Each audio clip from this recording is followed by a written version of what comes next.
Kita berdoa.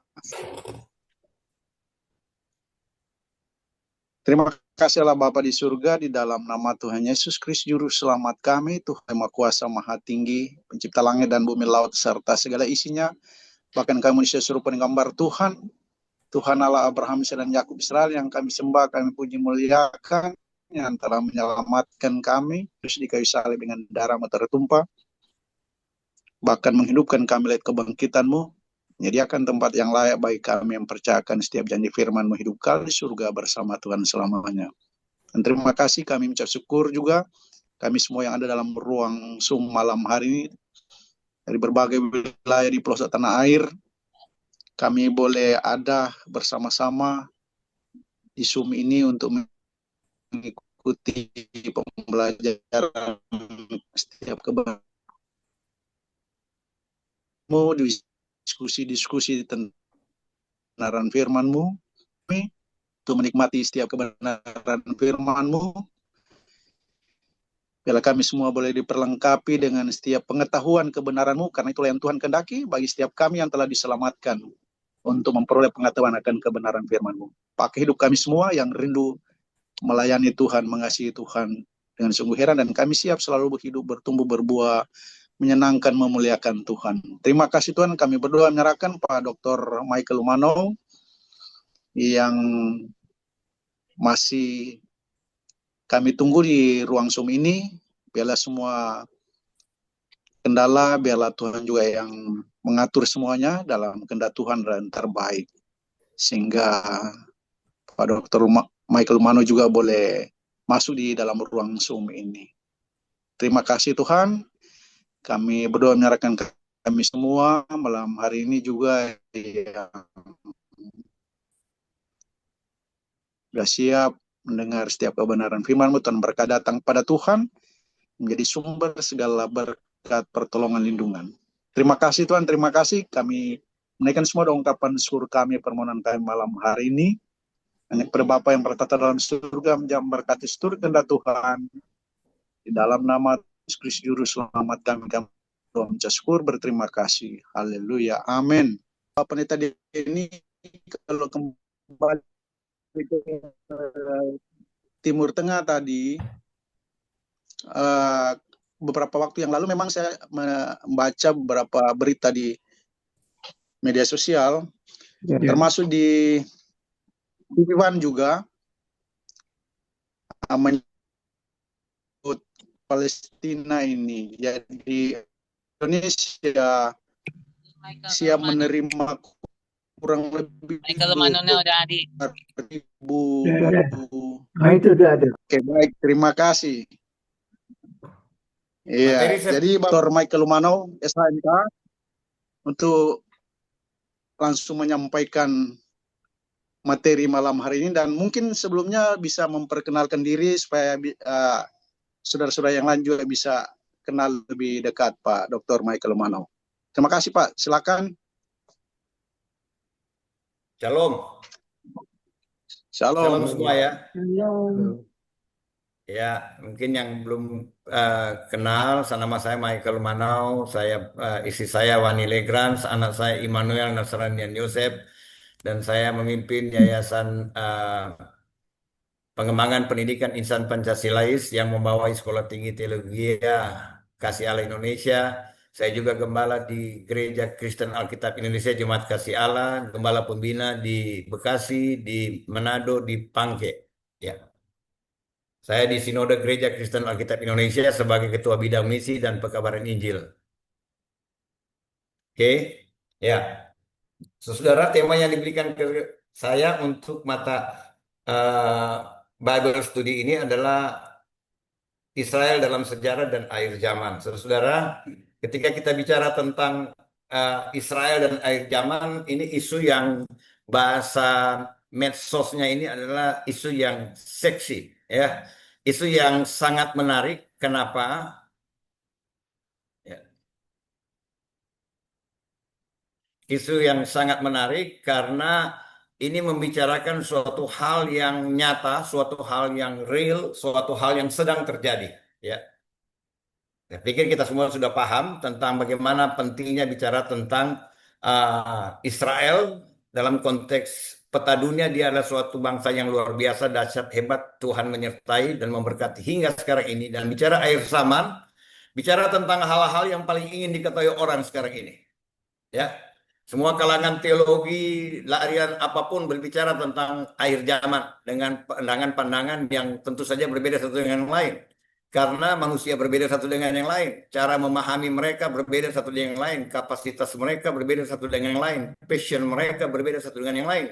Sehingga pemahaman mereka pun akan berbeda dalam setiap pandangan khususnya akhir zaman. Ya, lanjut. Boleh tolong ya. Sebelumnya, slide sebelumnya. Ya.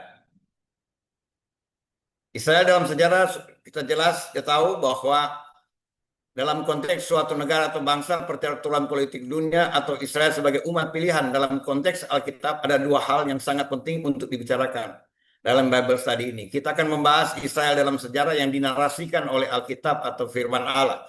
Dalam Alkitab Israel ada suatu bangsa yang sangat spesial karena keberadaannya terjadi melalui covenant dari Allah. Covenant sendiri artinya adalah janji atau perjanjian yang sifatnya tunggal atau sepihak. Dalam Vine Expository Dictionary of New Testament Words, covenant is a disposition of property by will. Penyerahan sesuatu atau properti melalui suatu wasiat. Melalui suatu wasiat. Dalam bahasa Yunani ini disebut diatheke.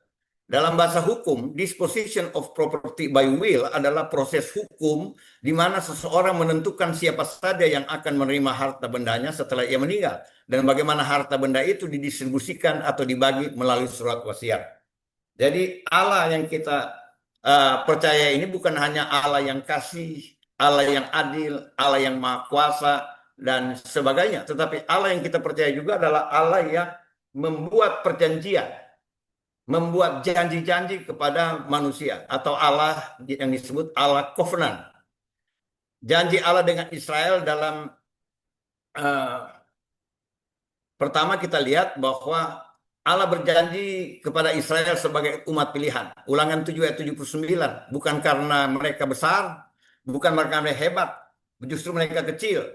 Tapi Allah memilih mereka karena kasih, berlandaskan kasih. Dan 2 Petrus 1 ya bicara tentang kamulah bangsa yang terpilih, imamat rajani. Ya, bangsa yang kudus, umat kepunyaan Allah sendiri, supaya kamu memberitakan perbuatan-perbuatan yang besar dari Allah yang telah memanggil kamu keluar dari dalam kegelapan keterangannya yang ajaib. Jadi ada perjanjian Allah. Bangsa Israel adalah umat pilihan Allah dan terbukti hingga sekarang ini bahwa Israel bisa eksis, Israel bisa bertahan dari segala macam gempuran bangsa-bangsa, tapi dia bisa tetap eksis. Kenapa? Karena dia cuma pilihan Allah. Ya, Allah tidak meninggalkan perjanjiannya. Allah berjanji dia sebagai umat Allah dan dia tidak akan punah. Dia akan ribuan keturunan dikatakan. Ya, dalam Ulangan pasal 7 ayat 7 sampai 9 dengan ribuan keturunan dibuktikan sampai sekarang ini. Ya, kedua, bahwa covenant dengan Israel melalui hukum. Jadi Allah membuat covenant dengan Israel melalui hukumnya. Yaitu apa? Hukum Taurat. Hukum Taurat yang harus dijalankan. Ada covenant Allah dengan Israel. Ya. Dan nanti kita akan lihat bagaimana dalam bagian yang ketiga di sini kita lihat bahwa Allah, covenant Allah atau janji berkat dan kutuk. Janji berkat dan kutuk kepada orang-orang yang setia atau orang-orang yang melanggar. Jadi ada Allah memberikan janjinya kepada orang-orang Israel. Ada pertama janji bagi umat pilihan. Allah menentukan bukan karena Israel kuat, bukan karena Israel gagah, bukan karena Israel banyak, tetapi karena kasih Allah. Jadi Allah sepihak melakukan perjanjian itu. Demikian juga Allah memberikan peraturannya. Allah berdaulat. Ya, Allah berdaulat dan Allah memberikan hukumnya. Dan hukumnya itu menjadi perjanjiannya dengan bangsa Israel. Yaitu ketika mereka taat, mereka diberkati. Ketika mereka tidak taat, mereka dikutuk. Ya, dan sebagainya. Nanti mereka menjadi bangsa yang kuat. Mereka tidak akan jadi ekor, tapi jadi kepala dan sebagainya. Ini covenant Allah dengan orang Israel yang dalam hukumnya. Ketika mereka setia terhadap hukum Allah. Kemudian Allah memberikan covenant tentang Mesias. Ya, Yesaya 9 ayat 5 bicara tentang Allah memberikan janji tentang Mesias.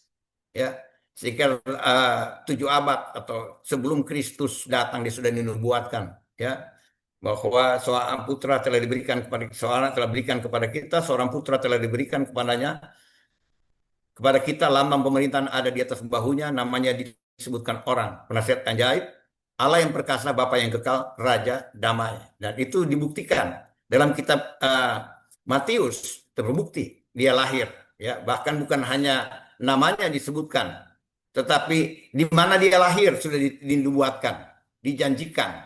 Dia lahir di Hai Bethlehem, Mika pasal 5 ayat 1. Ya. Hai Bethlehem Efrata, di tanah Yehuda engkau yang terkecil. Tapi daripadamu akan lahir seorang yang permulaannya sudah sejak purbakala. Allah membuat perjanjian dengan orang Israel dengan juru selamat, ya. Janji tentang Mesias. Itu sebabnya kalau kita baca kitab Matius, Matius itu dimulai dengan narasi keturunan Yesus adalah keturunan Daud. Ya. Kitab pembukaan perjanjian baru dimulai kitab Matius dan bicara tentang dia sebagai keturunan Daud. Mengapa dijatakan sebagai keturunan Daud? Karena dia adalah Mesias. Dia adalah Tuhan membuat covenant dengan orang Israel melalui Yesus Kristus yang adalah Mesias, yang diurapi untuk menjadi raja. Raja bagi orang-orang Israel pada waktu itu dikatakan bahwa sehingga Matius menulis silsilah Yesus. Bukan tanpa tujuan, untuk membuktikan bahwa yang lahir itu benar adalah keturunan Daud. Karena dia akan bertahta dalam keturunan Daud. Itu covenant Allah dengan Israel. Ya, covenant Allah dengan Israel yang kemudian dikatakan sini yang ke covenant dan janji tentang kerajaan kekal, tahta Daud, yaitu Mesias yang akan duduk dalam kerajaan tahta Daud yang selama-lamanya. Semua ayatnya jelas. Israel adalah alat bagi Tuhan agar supaya bangsa-bangsa lain mengetahui bahwa akulah Tuhan, Adonai Elohim. Yeskel 36 ayat yang ke-36. Boleh lanjut? Doktrin akhir zaman atau eskatologi. Doktrin eskatologi terdiri dari dua gabungan. Eskatologi terdiri dari dua kata, yaitu eskatos, yang adalah hal-hal akhir atau paling akhir atau peristiwa-peristiwa akhir, things to come, ya, things to come, hal-hal yang akan datang, hal-hal yang akhir, ya, hal-hal yang akan datang, ya, things to come. Nah, ada mission, ya, things to come mission datang ke Indonesia tahun 70-an dan mereka membentuk kemudian Yayasan Injil Anugerah, kemudian membentuk gereja Alkitab Anugerah. Itu datang dari Amerika yang namanya things to come mission, ya. Oke, ya, pengertian akhir zaman atau doktrin akhir zaman secara umum dalam teologi Kristen, akhir zaman adalah periode waktu yang diyakini akan terjadi di masa depan yang ditandai dengan peristiwa-peristiwa penting seperti kedatangan kedua Tuhan Yesus Kristus, kebangkitan orang mati, penghakiman terakhir, dan berdirinya kerajaan Allah yang kekal, dan banyak hal, ya, dan banyak hal tentang masa yang akan datang, bukan hanya kerajaan dan sebagainya, bagaimana iblis akan dihukum dan sebagainya. Itu luas sekali bicara tentang akhir zaman. Artinya bahwa semua hal-hal yang berakhir yang belum terjadi itu bicara tentang akhir zaman dan doktrin akhir zaman itu. Dalam konteks akhir zaman, para teolog Kristen berbeda pendapat dalam hal ini. Salah satu contoh dalam konteks kerajaan 1000 tahun. Wahyu pasal 20. Para teolog terbagi dalam apa yang disebut. Lanjut. Ya. Lanjut. Amillennialism. Kelompok yang berpaham bahwa tidak ada kerajaan 1000 tahun. Bukan 100, ya. Hampir semua teolog reform, Anthony Hukema, George Eldon Ladd, dan lain-lain. Ya. Mereka tidak percaya bahwa secara letterlek ada kerajaan 1000 tahun. Premillennialism, ya, ini kurang E-nya, ya. Kelompok yang percaya akan adanya kerajaan 1000 tahun di bumi. Kelompok ini terdiri dari kelompok dispensationalisme, Baptis, ya, dan Baptis. Tokoh-tokohnya terkenal John Nelson Darby, C.I. Scofield, Louis Perry Schaeffer, John Walford, Charles Cadwell Ryrie, dan lain-lain. Dan kemudian turun kepada ini awal-awalnya, dan mereka adalah tokoh-tokoh yang secara pribadi mendunia dalam kemampuan teologis mereka. Kemudian postmillennialism, kelompok teologi yang berpaham bahwa kedatangan Tuhan akan terjadi setelah masa kerajaan 1000 tahun. Kelompok ini adalah biasanya kelompok karismatik, sebagian Anglikan dan gereja-gereja postmodern, Daniel Whitby, John Jefferson, dan Davis. Lanjut. Doktrin akhir zaman, doktrin sebelumnya. Oleh tahun sebelumnya, slide sebelumnya. Doktrin akhir zaman sebagai already but not yet. Ya. Sudah, tetapi belum. Sedang, tapi dan akan terjadi. Jadi already but not yet. Ini istilah yang teologi yang dipakai untuk menjelaskan tentang kerajaan 1000 tahun, bicara tentang kerajaan, ya, bicara tentang akhir zaman, ya, itu salah satunya adalah kerajaan 1000 tahun dan sebagainya. Ya. Nah, konsep akhir zaman dalam PB selain disampaikan oleh Tuhan Yesus yang paling banyak menyampaikannya, kitab Injil Matius mulai dari pasal 1, saya sudah jelaskan tadi bahwa mulai bicara tentang kerajaan, Mesias. Siapa yang lahir itu adalah Mesias, membuktikan bahwa dia adalah Mesias yang akan duduk di sebagai raja keturunan Daud, berarti dia harus ada keturunan darah. Ya, dia harus ada keturunan, garis keturunan darah. Ya. Karena kerajaan itu pemerintahannya itu adalah pewaris. Pewaris dari kerajaan itu, keturunan atau yang dihasilkan oleh perkawinan menjadi raja. Ya, berbeda dengan pemerintahan republik, presiden atau perdana menteri dan sebagainya. Ya, tapi kalau monarki bicara tentang keturunan darah. Itu sebabnya Matius menulis itu.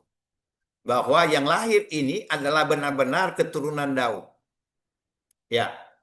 Injil Matius pasal 1 dan ditutup dengan pasal 28 ayat 18. Segala kuasa telah diberikan kepadaku baik di sorga maupun di bumi. Segala kuasa telah diberikan kepadaku baik di sorga maupun di bumi. Itu ayat Matius pasal 28 ayat 19-20. Kemudian muncul ayat 19 dan 20. Karena itu pergilah jadikan semua bangsa muridku. Baptislah mereka dalam nama Bapa dan Anak dan Roh Kudus, dan ajarkanlah mereka segala sesuatu yang telah kuajarkan kepadamu, dan ketahuilah bahwa aku menyertai kamu sampai pada akhir zaman atau kesudahan zaman. Ya, Matius pasal 28 ayat 18, 19 dan 20. Ya. Tapi Yesus bicara tentang segala kuasa telah diberikan kepadaku, baik di sorga maupun yang ada di bumi. Jadi dia bicara tentang otoritas kerajaan Allah. Ya. Dalam surat-suratnya Paulus menulis tentang akhir zaman. Ini Rasul Paulus, rasul yang paling banyak menuliskan tentang akhir zaman. Ya. Bicara tentang peristiwa-peristiwa yang akan terjadi. Dia mulai bicara, mulai dari tanda-tanda akhir zaman, orang-orang, bagaimana sifat orang-orang akhir zaman. Ya, mereka akan memalingkan telinganya dari kebenaran dan membukanya bagi dongeng dan sebagainya dan sebagainya. Tidak mempedulikan agama dan sebagainya. Akan mencintai uang. Dia bicara tentang tanda-tanda. Oke, baik. Ya, Bapak Ibu saudara-saudara yang kasih Tuhan, waktu kita ini memang kami di Indonesia Timur sudah 9:30. Jadi kesempatan ke depan ini kita akan gunakan untuk sesi tanya jawab ini. Mungkin ada dari Bapak Ibu yang mau bertanya menyangkut materi tadi yang berhubungan dengan tema kita malam ini, yaitu ekskatologi, Israel dalam sejarah dan akhir zaman. Dan kita mungkin sudah bisa menyimak tadi poin-poin dalam materi, dan ada yang mau menyampaikan pertanyaan atau mengangkat tangan, dipersilakan.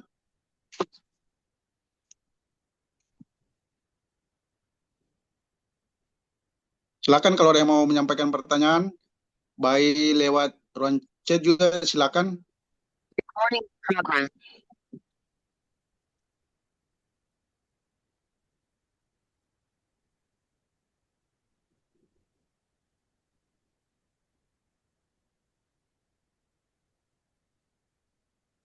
Tapi bisa dari saya? Ini mungkin Oke, silakan. nanti mungkin Pak Denny bukan bertanya, menjawab. Iya, ya. Menurut Pak Pendeta Michael Manov, bagaimana Bapak bisa bagaimana menyikapi perkembangan yang terjadi di Timur Tengah seiring dengan persiapan bangsa Israel dalam menyambut Bait Allah yang ketiga ya, yang mereka sekarang sudah rencanakan, yang menurut statement dari Institut Bait Allah atau The Temple itu mereka akan membangun hanya cukup dengan 3 hari saja. Bagaimana Pak dalam situasi yang seperti ini? Terima kasih. Kalau kita lihat dokumen-dokumen yang ada, ya, kalau dokumen-dokumen yang ada secara rahasia, ini dokumen ya, saya bukan peneliti yang ada di sana, ya. Tapi dari dokumen-dokumen rahasia yang sudah sudah dilakukan di sana adalah pembangunan ini sebenarnya sudah sedang dilakukan. Gitu. Kalau dokumen yang ada, entah itu valid atau tidak, karena saya bukan orang yang meneliti di sana, karena ini sikap yang rahasia, ya. Tetapi kalau dalam konteks membangun 3 hari dalam konteks seperti Tuhan Yesus Kristus, Tuhan Yesus mengatakan 3 hari itu kan tidak berbicara bahwa dia membangun Bait Allah dalam 3 hari, merobohkan dan kemudian 3 hari kan dia bangun. Dia sedang berbicara tentang pengorbanan dirinya, ya. Jadi dalam 3 hari bahwa 3 kali 24 jam akan dibangun, bahasa orang Indonesia, ya walahu alam, kalau 3 hari gitu. Kalau misalnya teknologi super canggih, kecuali sudah dibuat, kemudian diruntuhkan atasnya, kemudian muncul 3 hari dia bersihkan puing-puing, mungkin seperti itu.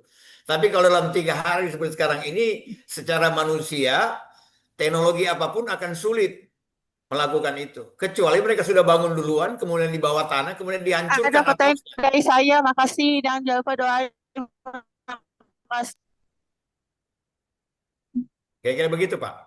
Ya, jadi kalau 3 hari mereka akan bangun katanya itu ya, saya pikir kecuali mereka mungkin sudah dibangun di bawah, kemudian mereka hancurkan atasnya. Ya, dari apa yang saya tahu, informasi yang tahu, katanya sedang dibangun. Karena saya bukan orang yang pergi di sana, ya saya tidak bisa mengatakan itu. Karena kecuali saya pergi, saya tahu persis, baru saya bisa. Tapi dalam 3 hari, konteks 3 hari, kalau mau menggunakan kata Tuhan Yesus, 3 hari akan membangunnya kembali. Dia tidak bicara tentang Bait Allah yang sesungguhnya. Ini gambaran, ini rohani, ini penggambaran saja. Jadi kalau sampai sekarang secara manusia ya kita pesimis kalau 3 hari dibangun 3 kali 24 jam. Kecuali di bom atasnya dihancurkan, ternyata di bawah sudah ada, kemudian sudah bekerja lama. Oke. Ya, jadi boleh saya tambahkan sedikit Pak. Seperti tadi yang sudah disinggung, memang teknologi sekarang sudah dalam bentuk yang panel-panel ya, yang mereka desain, sehingga ada satu statement juga yang dari Netanyahu ya, bahwa dia tidak akan lagi melirik yang dua Mosque ya, yang Dome of Rock atau apa tuh Al-Aqsa, karena rupanya setelah beberapa arkeolog memeriksa lokasi yang dulu dibangun oleh Salomo itu tidak tepat berada di atas dua dua dua tempat itu, tapi ada di samping. Nah, sehingga mereka tidak akan lagi mengotak-atik lagi atau mengkorek-korek lagi yang luasnya itu 144.000 ya, kurang lebih 14,5 hektar. Nah, jadi dengan kata lain bahwa bangunan itu yang mereka prepare sekarang itu sudah dalam bentuk panel, begitu. Sehingga mereka, sehingga mereka katakan, kami pastikan kalau dahulu itu Salomo membangun kurang lebih sekitar 7 tahun ya, 7,6 tahun. Tetapi kini mereka bisa membangun hanya dengan 3 hari. Nah itu ya. Puji Tuhan kalau terjadi, Pak. Nah, itu dia. Puji Tuhan kalau terjadi, kan bukan ranah kita untuk memperdebatkan bisa atau tidak gitu, ya. Puji Tuhan kalau terjadi gitu ya. Nah, jadi bagaimana kekristenan menyikapi itu, lebih khusus Pak Michael dalam hal ini? Silakan Pak. Kalau saya sih bersyukur saja toh. Berarti kan pemenuhan janji Tuhan segera kita akan pergi ke surga. Jadi nggak perlu lama-lama toh. Ya. Oke. Thank you. Terima kasih Pak. Silakan Pastor Wilban. Ya, terima kasih Pak Pastor Walda. Mungkin kami coba ke ruang chat. Ini ada pertanyaan ini dari Windows Phone ini ya, Videola. Pertanyaannya ini, bagaimana peran Mesias dalam eskatologi Yahudi dan Kristen? Bagaimana interpretasi yang berbeda tentang peran Mesias mempengaruhi pemahaman tentang akhir zaman? Silakan Pak Dr. Michael, bisa langsung. Ya. Yang pertama jelas bahwa Yesus itu akan menggenapi apa yang disebut takhta Daud. Dan saya sudah jelaskan tadi, sesuai dengan Matius pasal 1 sudah dijelaskan bahwa dia akan datang, raja itu akan datang sesuai dengan nubuat. Dan Yesus juga akan jadi raja. Yesus memang raja. Memang dia raja, bukan hanya buat orang Israel, dia bagi seluruh bangsa, bagi gereja, bagi siapapun dia adalah raja. Dan itu yang dibicarakan oleh Paulus. Telah memindahkan kepada kerajaan anaknya. Kalau saya pasal 1 ayat yang ketiga, 13. Kerajaan anaknya. Jadi Yesus memang adalah yang diurapi raja, khususnya bagi Israel, yang diurapi dalam budaya. Kan di budaya mengurapi itu kan budaya Israel. Menjadi raja diurapi sebagai otoritas ilahi yang diberikan kepadanya. Tapi kalau dia memang raja, dia adalah raja yang sesungguhnya. Itu sebenarnya dalam Matius pasal 8, Matius pasal 28 ayat 18. Ya. Kepadaku telah diberikan kuasa baik di sorga maupun di bumi. Jadi dia raja bagi orang Israel, dia juga raja dalam kerajaan anaknya. Mau itu sorga mau kerajaan sorga, dia telah diberikan kuasa untuk itu. Dan itu yang dinubuatkan di dalam Yesaya pasal 95. Allah yang perkasa, penasihat ajaib, Allah yang perkasa, Bapa yang kekal, Raja damai. Dan Paulus berbicara tentang Kristus. Ya, ketika kita bicara tentang Kristus kan berarti kita sedang bicara Mesias. Paulus menekankan Roma pasal 10 ayat 9. Bahwa jika kamu mengaku dengan mulut bahwa Yesus Kristus adalah Tuhan, kamu akan diselamatkan. Kristus sendiri kan adalah bahasa Yunani daripada Mesias. Kristus itu adalah bahasa Yunani dari Mesias. Jadi dia raja bagi orang Israel, dia raja bagi seluruh. Dia raja sorga dan bumi, dia berkuasa. Oke. Banyak bahasannya. Karena ini kan cuma setengah jam di press loh. Saya kasih kuliah ini 5 kali 3 jam. 5 kali 3 jam. Jadi kalau cuma bahas berapa menit begini, nggak akan bahas semua. Ya, 5 kali pertemuan kali 3 jam, non-stop. Kalau saya mengajar nggak ada istirahat, karena sambil ngopi langsung bisa ini karena online. Oke. Jadi jelasnya dia Mesias bagi Israel dalam pesanan Mesias. Kristus itu, Yesus Kristus itu adalah kerajaan anak Kristus. Ya, oke. Ya baik, terima kasih. Bagaimana Videola? Silakan kalau masih ada tanggapan, ada pertanyaan. Kalau sudah jelas. Ya, makasih Pak, udah dijawab, makasih. Oke, baik, ya. Ya, kita masih punya waktu lagi ini. Silakan. Pak Dhani. Baik, shalom. Baik, shalom. Saudara Yoram dulu ya. Jelas ya, karena kan singkat pada jelas itu karena banyak kesibukan. Tadi balas saya bahwa pemerintah Indiana membawakan khotbahnya itu dengan singkat. Boleh saya bertanya singkat padat dan jelas karena aku takut nanti apa yang Alkitab katakan tentang peran Armageddon dan kedatangan kedua Kristus. Saya ulang lagi, apa yang Alkitab katakan tentang peran Armageddon dan kedatangan kedua Kristus. Itu aja dari saya. Terima kasih. Maaf ya, Armageddon. Ya, terima kasih Bang Yoram. Silakan Pak Dr. Michael langsung. Ya. Saya sudah katakan tadi bahwa bicara tentang akhir zaman, berbicara tentang lebih banyak bicara orang tentang spekulasi, prediksi, dan banyak hal yang salah. Ya, jadi tadi bicara kedatangan kedua. Ya, kita percaya bahwa kalau dispensasionalis percaya dan saya percaya bahwa kita akan diangkat, tapi ada kedatangan Yesus, ya, menyatakan dirinya gitu, dan akan berperang bersama-sama dengan orang-orang percaya, berperang dengan orang-orang kudusnya, ya. Ya, itu bisa disebut pada perang akhir itu. Jadi ada banyak hal yang uh, sejujurnya saya mau katakan, saya orang yang lebih ke bukan tidak percaya ke hal, saya percaya kepada hal yang jelas bahwa kita akan diangkat ke sorga, kita percaya Yesus diselamatkan, itu eskatologi juga. Sorga jelas. Saya nggak terlalu tertarik untuk berbicara tentang hal-hal yang rinci dan kemudian para teolog berdebat. Para teolog berdebat di sana. Ya, kenapa? Karena saya tidak mau masuk di hal-hal yang sebenarnya masih sedikit rahasia. Ayat-ayatnya tidak terlalu jelas. Ayat-ayatnya tidak terlalu jelas. Sehingga saya sejujurnya kurang tertarik terhadap hal-hal yang terlalu banyak prediksi. Ya, itu karena saya memegang paham tadi. Ya, bahwa quod Deus scaulum hominibus apertum est, ya, apa yang terbuka, apa yang tersembunyi bagi Allah, apa yang dibuka bagi kamu dan semua keturunannya. Jadi ada batasan-batasan yang saya tidak terlalu suka masuk gitu, karena kalau saya sampaikan ini kita nanti akan berdebat sesuatu yang masih samar-samar gitu, ya.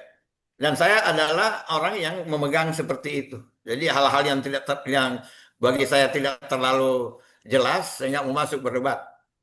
Saya nggak memberikan pendapat gitu. Tapi ya saya memberikan pendapat yang jelas dalam Alkitab. Kita akan terangkat jelas, ya, dalam tulisan pengajaran bahwa sorga kita akan dibangkitkan. Ini eskatologi, ya.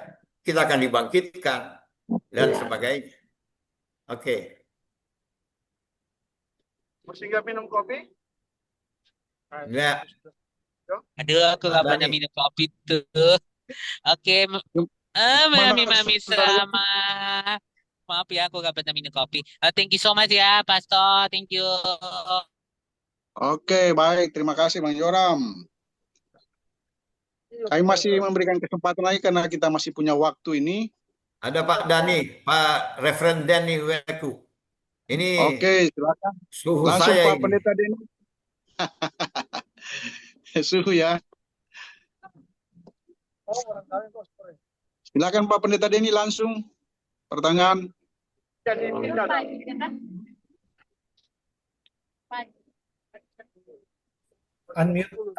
Unmute dulu, Pak. Di gereja ya kan di Lembea. Nah, aku tidak mau bikin di kolam renang katakan. Kolam apa?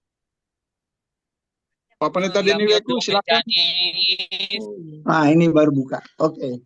Oh, Ada ya. dua, tapi salah satu saja boleh jawab kalau terlalu panjang. Yang pertama, ya, saya harus kemukakan ada yang mesti kita masih definisikan antara covenant dan promise. Jadi itu perjanjian dan janji. Karena kalau janji kepada Abraham beda dengan perjanjian setelah mereka membentuk bangsa Israel sejak dari Musa. Karena perjanjian atau covenant, ada kalanya mereka juga itu siapa? Campur itu. Covenant itu adalah dua pihak mestinya. Perjanjian. Ada kesepakatan. Jadi dari Israel dan dari Allah. Dan itu hukum Taurat. Jadi maka itu kalau mereka tidak taat, ada kutuk. Mereka taat, ada berkat. Dan itu mesti dibuat agreement gitu dia. Nah itu covenant. Ya, kalau bilang janji, itu promise kepada Abraham tanpa syarat. No syarat. Jadi tidak bersyarat, ya. Nah, jadi dia janji bahwa Israel akan menjadi bangsa yang besar. Entah mereka nakal, entah mereka apa, itu janji. Dan itu janji sampai kekal. Gitu. Tapi kalau mereka buat covenant, kalau kamu tidak taat, aku akan buang kamu. Tetapi ini pembuangan ini tidak akan membatalkan promise yang kekal itu. Nah, itu sebabnya tadi saya sudah dulukan mengapa ada Israel hilang. Tapi sampai situ, Jo. Waktu bicara, ya. Nah, yang kedua, kalau bicara Yesus Raja, ini yang juga masih banyak orang pikir kapan dia jadi raja. Padahal itu saya itu Pak Pendeta Dr. Michael sudah katakan dia raja di bumi, dia raja di surga. Saya tanya kapan itu? Nah, itu tuh pandangan yang already not yet. Jadi pandangan already not yet itu dia sedang dan sementara dan dia akan definitifkan. Nah, apabila dia datang kedua kali menjadi suatu realisasi bahwa betul dia itu raja yang diurapi. Ya. Itu Christ itu diwujudkan, yaitu sejak kapan? Christ itu diwujudkan itulah kalau gereja sekarang sebut dengan kenaikan ke surga. Karena kalau belajar tradisi gereja Protestan, kenaikan itu bukan Yesus pulang kampung. Tetapi dia yang ditinggikan, dia yang naik, dia yang dinobatkan, dia yang dilantik. Itu khotbah Petrus dalam Kisah 2. Yesus yang kamu salibkan itu, dia itulah yang telah dilantik oleh Allah. Karena Mesias itu dilantik dan duduk di sebelah kanan Allah Bapa. Itu sebabnya Yesus bilang kita mesti pergi dulu. Segala kuasa sudah diberikan. Lalu murid-murid tanya, ya tapi mana Dan? Yang kami tunggu. Semua kami ini kembali percaya kepadamu karena engkau bangkit. Kami pikir engkau akan menjadikan raja. Tapi Yesus bilang tunggu. Kamu tidak boleh keluar dari Yerusalem. Sampai nanti ketika dia dilantik, dia akan mengutus Roh Kudus. Supaya genap kitab Daniel. Bahwa orang-orang kuduslah yang akan memerintah akan dunia ini. Itu Daniel 7. Ayat 22. 27. Oke. Ya. Ini itu Mesias. Jadi Mesias ya, itu ini saya katakan tadi. Ini saya katakan tadi. Bahwa bicara tentang air zaman banyak sekali perbedaannya, ya, banyak sekali perbedaannya. Pak Pendeta Denny menyampaikan tapi ada beda dong. Justru kita cuma konfirmasi. Oh enggak, saya mau jelaskan juga. Saya mau jelaskan juga. Apakah Yesus tidak raja ketika dia belum datang? Apakah anak tidak raja ketika dia belum datang? Itu pertanyaannya juga. Apakah Yesus belum jadi raja? Apakah Yesus belum berkuasa di surga dan di bumi? Dia tidak Mesias. Dia belum Mesias. Karena Mesias akan datang. Nah, ketika bicara tentang Mesias, kita bicara tentang Israel. Karena saya sudah katakan tadi, budaya Israel, Allah menggunakan budaya Israel, dan budaya Israel dalam konteks memberikan raja, Allah memerintahkan juga dengan mengurapi. Yang diurapi itu kan menyampaikan tentang raja. Tentang raja. Pertanyaannya, apakah Yesus belum jadi raja di sorga dan di bumi sebelum dia lahir? Ya, itu yang apakah Yesus dulu. Ketika kita bicara Allah, kita bicara tentang Yesus yang adalah Allah, anak itu adalah Allah. Anak itu adalah Allah. Ketika kita percaya bahwa Allah itu berkuasa surga dan bumi, itu di sana ada Yesus. Ketika kita bicara tentang Yesus itu adalah Allah, dan itu bukan diklaim oleh Yesus. Alkitab menulis bahwa Bapa menyebut anak sebagai tahtamu ya Allah. Ya, Ya, tapi Ibrani 1 ayat 8. Bahwa term Christ selama perjanjian lama dan sampai dunia kekal sebelumnya tidak muncul. Karena term Christ itu artinya orang yang diurapi. Lalu orang yang diurapi menurut budaya Yahudi cuma satu. Orang yang duduk di sebelah kanan karena yang mau mengurapi itu mesti Allah. Itu tupetus pehotbah Mazmur 111, 110. 110 itu penggenapan bahwa sudah dia diurapi. Baik, Dan saya sekarang sampaikan. Kalau kita kan kita bicara Oh. tentang kerajaan sorga, kerajaan Allah itu kekal. Ya. Kerajaan sorga, kerajaan Allah itu kekal. Ya. Berarti yang jadi raja juga itu berarti dia kekal.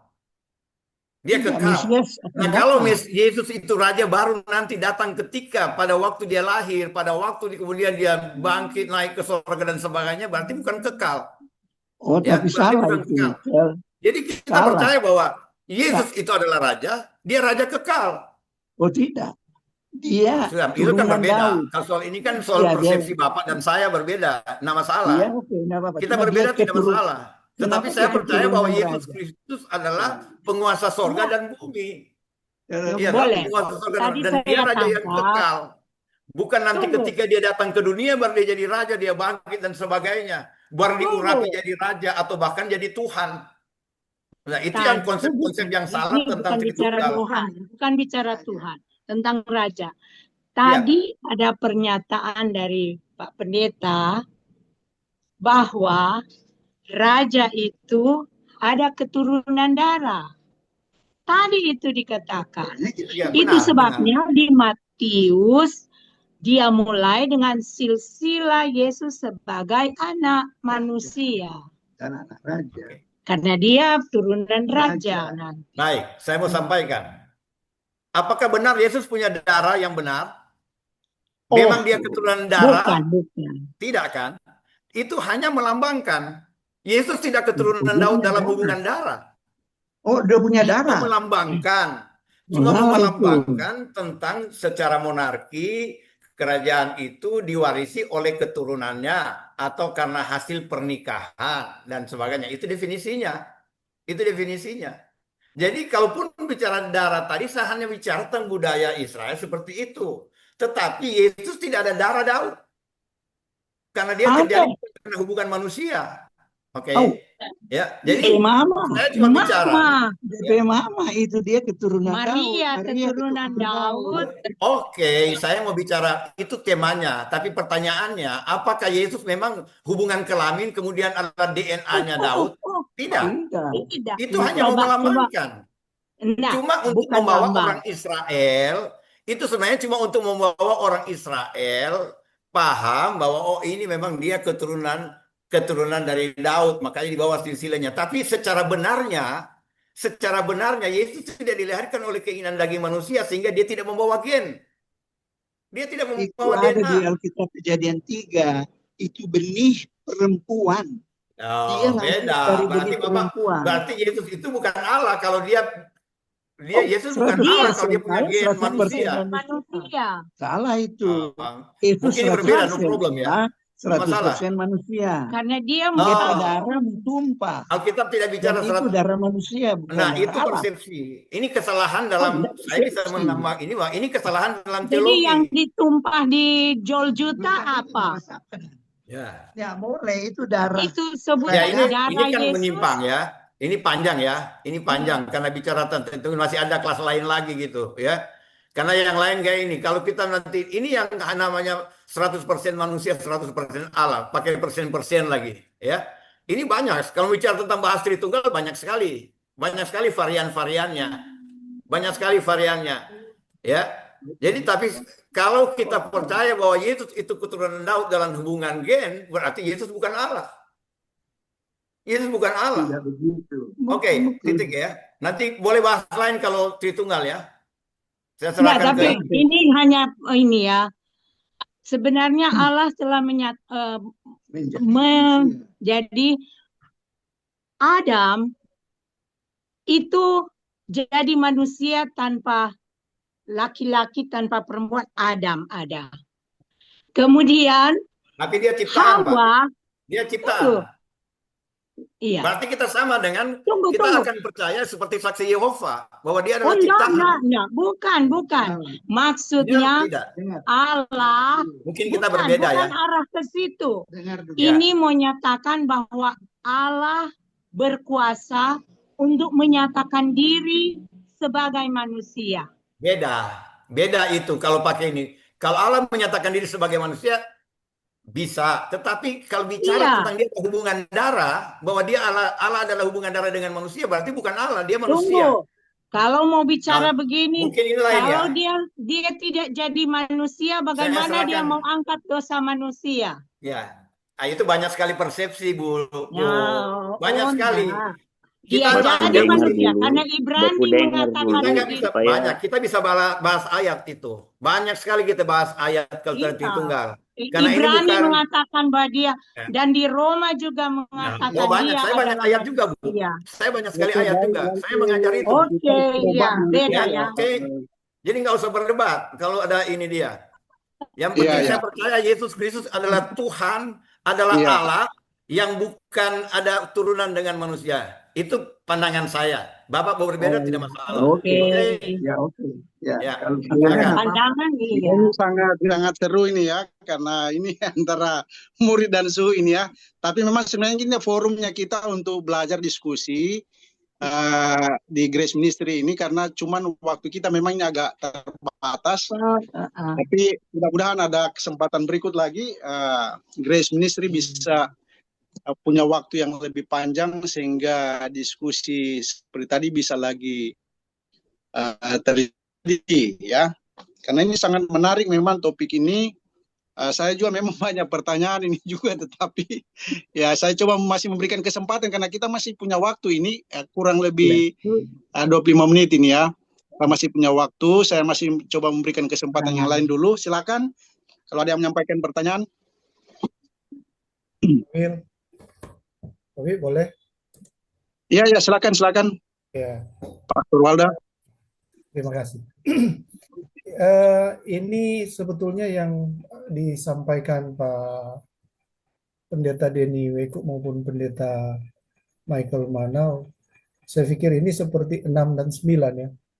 Mungkin varian di dalam beberapa pandangan itu kita tidak bisa tepis, bisa terjadi karena namanya teologi itu dia berkembang secara progresif ya. Teologi itu kan sudah masuk dalam keilmuan, sehingga dengan kajian, eksegesis, dan sebagainya itu akan memunculkan varian-varian doktrinal yang baru. Tapi yang penting di sini kan semua orang percaya yang pasti terminasinya kan ke atas, begitu ya. Nah, Amin. ya, makasih. Nah, jadi dengan kata lain bahwa ketika kita berdiri di posisi 6, kita akan katakan ini 6. Tapi ketika Pak Denny berdiri di atas, itu menjadi 9, kurang lebih seperti itu. Saya belum bisa dividing begitu ya. Yang mana itu 9 dan yang mana yang 6. Tapi pasti saya pikir ada titik temunya nanti. Hanya mungkin dibedakan dalam bentuk definisi. Oke, tanpa melihat terlalu jauh lagi dalam diskusi ini, saya pikir bukan debat tapi diskusi ya. Nah, jadi kami akan menyiapkan waktu khusus nanti. Kalau bisa Pak Pendeta Michael Manau dan Pendeta Denny Weku dalam satu frame, kemudian dalam bentuk perspektif yang berbeda. Jadi kita seperti seminar begitu. Bisa kira-kira ini? Oke.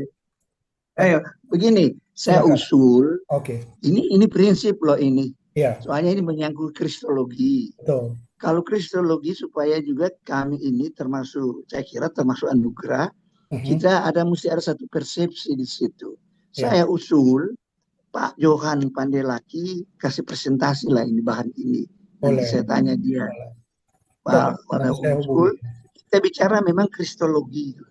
Karena itu perlu. Ya. Bagaimana kristologi? Supaya kita persiapkan bahan masing-masing, nanti kita diskusi. Supaya kan kita ada, kalau boleh ada kesepakatan tentang kristologi itu bagus. Nah, Betul. usul ya.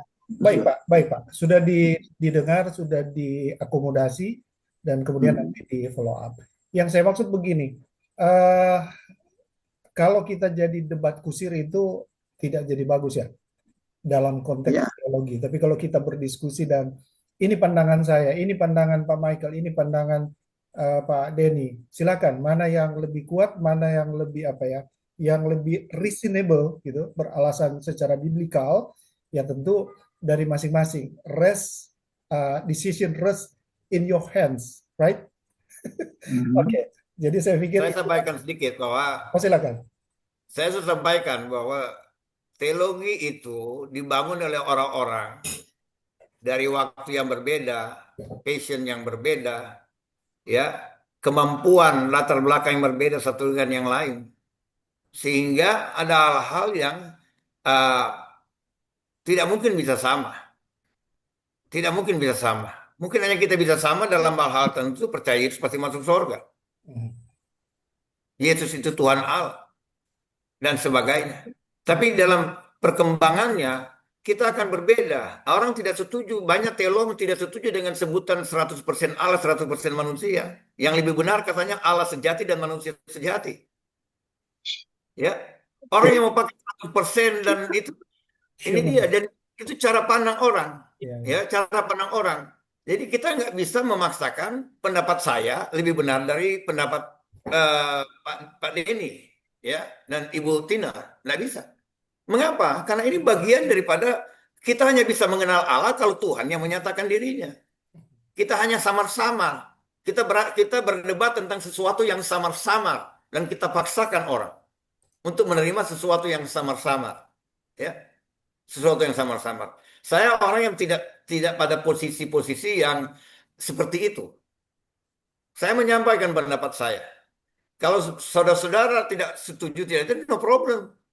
Ya, tidak ada masalah buat saya dan saya tidak perlu ngotot harus sampaikan apa yang saya ini. Oh, ini begini, begini, begini. Tidak perlu. Kalau dalam kelas saya debat, orang debat saya akan pertahankan, saya dosennya. Tapi ini bukan kelasnya saya, ya. Dan saya orang yang bukan pada tipe yang, ya kalau dia mau bagian yang perlu anggap itu benar, silakan aja. Ya, nggak perlu apa, mau perlu siapa mau bawa mari benar tidak. Kalau kita memang tidak suka, sudah tidak percaya, kita akan pegang apa yang kita tidak percaya. Kita masing-masing punya presuposisi. Teologi dibangun dengan presuposisi masing-masing. Presuposisi orang itu bergantung dengan latar belakang, pengalaman dia dengan Tuhan, ya, dinamika kehidupan yang dia alami, kan dia membuat. Itu sebabnya bahwa teologi kemudian berbeda satu dengan yang lain karena karya teolog-teolog itu yang berbeda satu dengan yang lain.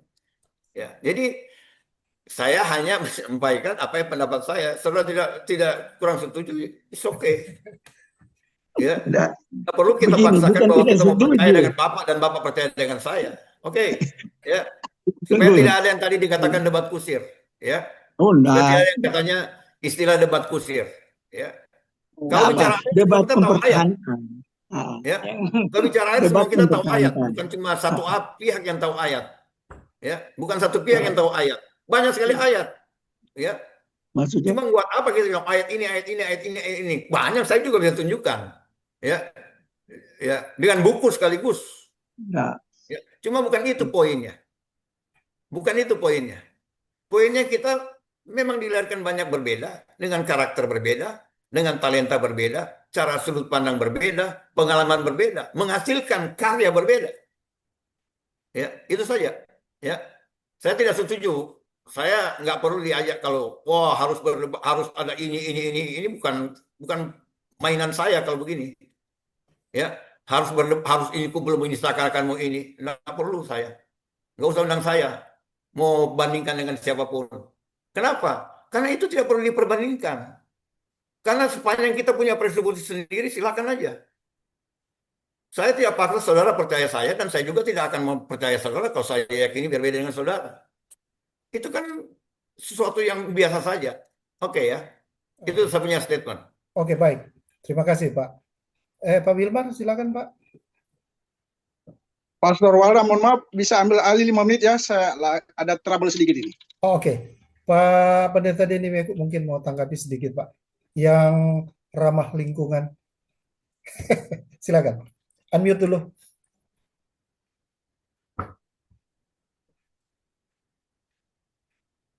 Unmute dulu, Pak. Ini masih posisi. Udah. Go ahead. Maksud saya, karena tadi bagi saya itu prinsip. Dan umumnya semua kita itu gereja Protestan anugerah atau gereja apapun bersetuju. Saya setuju bahwa ada pengakuan iman itu Allah yang sejati, manusia yang sejati. Itu bahasa lain dari kalau toh tidak bisa 100%, ya silakan Allah yang sejati. Tetapi manusia juga yang sejati. Itu maksudnya tuh 100%. Nah, jadi kok ini maksud saya, karena kita gereja yang sama, dalam asas yang sama, maka maksud saya itu penting untuk kita satukan persepsi.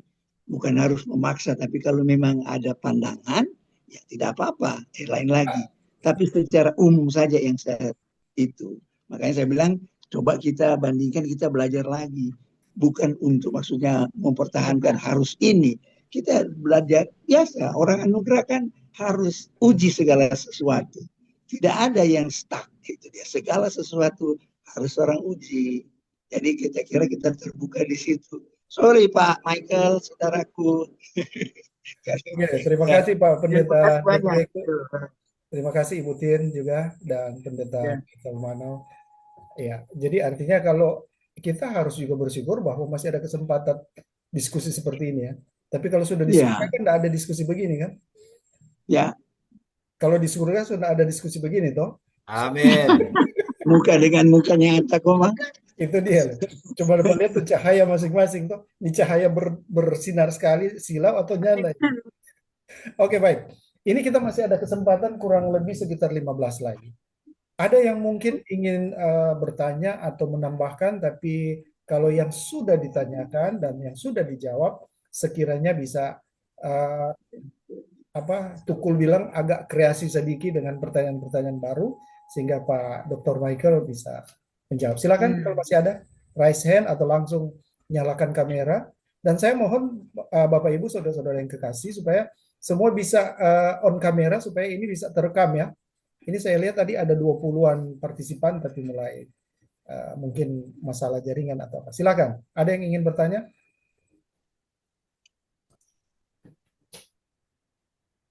Saya lihat di sini masih ada Pak Andi Rifaitulong, Pak Benyanis, Pak Daniel, baru kemudian Dr. Habel Martin Don ya, baru Ibu Esta, Ibu Esther, Ibu Lika, Ibu Nancy, Pak Roda, Ibu Sarah, ini Pastor Saud, dan kemudian Pak Wilman. Silakan kalau ada yang ingin bertanya, sekaligus ini saya mohon supaya bisa itu ya, on kamera. Siapa? Oh, Dr. Habel, silakan. Saya diberi undangan oleh Pendeta Wilson dari Lawang. Saya tinggal di Kediri, Pak. Oke. Welcome, Pak. Yes. Silakan, Pak. Bersyukur bisa gabung pertama kali. Ini tiap hari Minggu atau tiap hari apa, Pak, Zoom-nya? Ini tiap hari Minggu jam 6. Ya, jam 6. Oh, saya terlambat. Iya, jam 6 waktu Indonesia bagian Barat. Kita harus punya semangat untuk belajar dari pengurapan yang ada pada Tuhan Yesus, yaitu 1 Yohanes 2 ayat 27. Manusia bisa mengajar kita, para ahli teolog dalam negeri, luar negeri, ya. Tapi kita harus juga belajar secara pribadi dari pengurapan yang ada pada Tuhan Yesus. Tuhan Yesus tidak sembarangan mengajar. Apa yang dia dengar dari Bapa, itu yang dia sampaikan. Kalau apa yang Bapa bilang tidak perlu disampaikan, walaupun dia tahu, dia tidak memberitahu. Sampai mereka sudah siap menanggungnya, baru dia kasih tahu. Bahkan sampai dia terangkat ke sorga, masih ada hal-hal yang dia belum beritahukan. Nah, itu Roh Kudus punya tugas yang sampaikan. Bukan hanya para ahli teologi. Dari ahli teologi menyampaikan teologi, tapi kita bersyukur karena kerendahan hati kita, tidak bersandar pada pengertian sendiri, tidak bersandar pada pengertian para ahli teologi, tidak menganggap diri lebih bijak dari ahli teologi atau dari yang tidak ahli teologi, sehingga dengan kerendahan hati itu pengurapan Roh Kudus mengajar kita lebih daripada para ahli teologi yang mengajar kita. Ini yang saya tambahkan. Tuhan Yesus berkati. Bukan Baik. kita memberi peluang debat kusir, tapi memberi peluang pada Roh Kudus pengurapan kita. Amin. Baik, terima kasih Pak Dokter. Saya pikir ini statement Pak ya, bukan bentuk pertanyaan. Tapi kalau Pak narasumber ingin menanggapi, silakan Pak Pendeta Dr. Michael. Ya, saya sudah sampaikan tadi. Jadi between prediction, speculation, or guidance by the Holy Spirit, Pak. Jadi saya sudah sampaikan. Kita hanya bisa tahu sepanjang dia memberitahukan kepada kita. Dia akan mengajar dan memimpin kita pada seluruh kebenaran. Jadi kita memang harus wajib gitu. Dan itu saya sampaikan dalam tulisan saya, dalam materi saya, bahwa bisa saja ini prediksi, pertanyaan antara spekulasi atau prediksi dan bimbingan Roh Kudus. Jadi tinggal kita lihat bagaimana ini, apakah nafsu kita menyampaikan atau memang Roh Kudus yang menyampaikan tuntunan itu pada kita. Itu saja. Dan saya sudah jelaskan tadi. Jadi ada dari kita atau memang dari Roh Kudus. Nah, kalau Roh Kudus selalu dia juga akan lebih kepada dia tunduk kepada firman. Ya. Dan firman harus dipahami dengan akal budi juga. Ya. Roh Kudus akan menuntun kita dalam akal budi kita. Memberikan enlighten, memberikan pencerahan, ya.